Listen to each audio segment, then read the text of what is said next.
Good morning guys. Ayan, magluluto tayo ng adobong manok.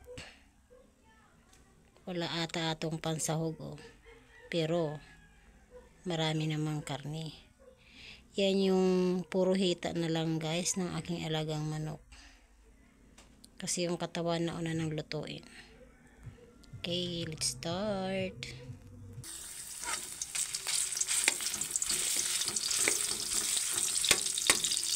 Ayan guys, inuna ko na yung luya para lumabas yung aroma o amoy na mabango.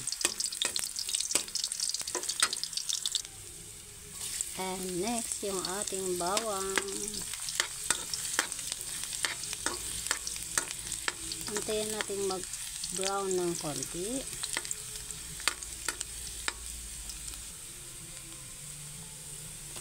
And ang ating sibuyas. Yan. Ang bango-bango na guys.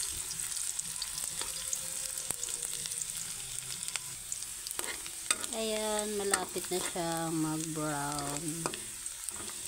Para mailagay na natin yung manok.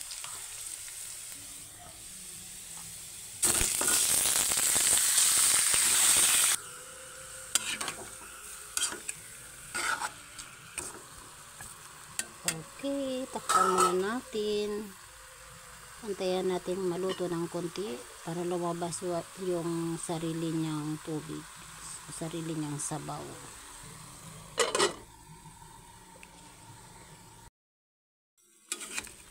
Ayan na guys, saluin natin. Lumalabas na yung sarili niyang tubig. At yan muna ang gagamitin natin para maluto siya. Para sa ating adobo. Yan, mamaya na tayo maglalagay ng sarap guys, kasi yung aking manok ay medyo may katigasan na ng laman. May katanda na yung aking alagang manok, kaya hindi na siya masyadong malambot kahit na 45 days na manok. Ayan, takpan muna ulit natin. Ayan, lumabas na yung sarili niyang tubig guys. At naglalagay na ako ng aking soy sauce.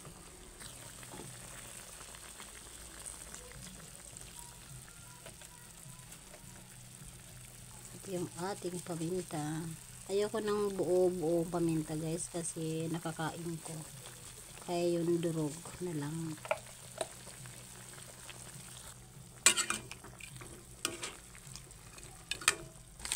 At siyempre guys, lalagyan ko din ng konting pampalasa. Mamaya ko natitikman yung alat niya.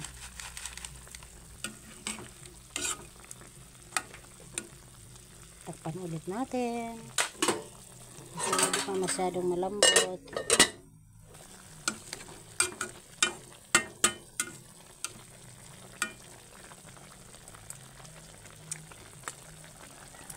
Medyo kulang pa yung soy sauce guys, pero at sa palagay ko okay na yung dagdag ko na yan. At lalagyan ko na din ng suka. Yan, lahat na yung paminta ko idadagdagan ko na rin. Nangamoy agad yung suka. Hindi na rin ako naglagay ng sabaw ko guys o tubig, kasi yung tubig niya na galing sa kanyang laman.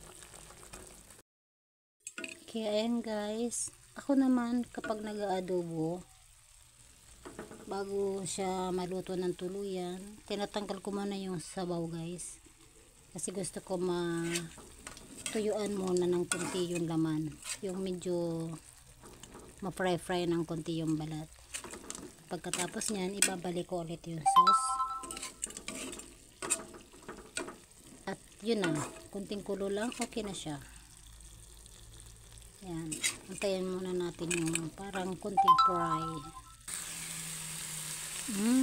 Sarap ng amoy guys, yung medyo parang napiprito yung balat. Yan. Hindi na rin natin ito tatakpan hanggang sa matapos. Yan.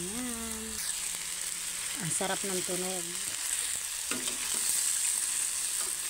Tapos ibabalik na natin yung sauce. Mainit.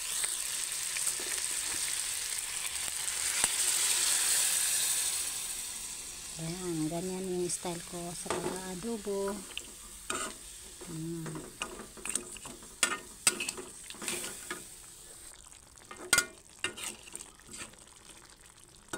Ayan guys, yung adobong manok.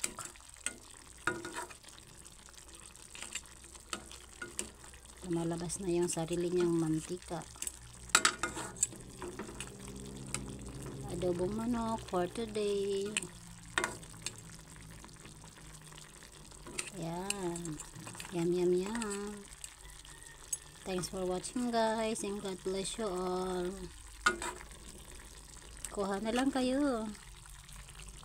Bye.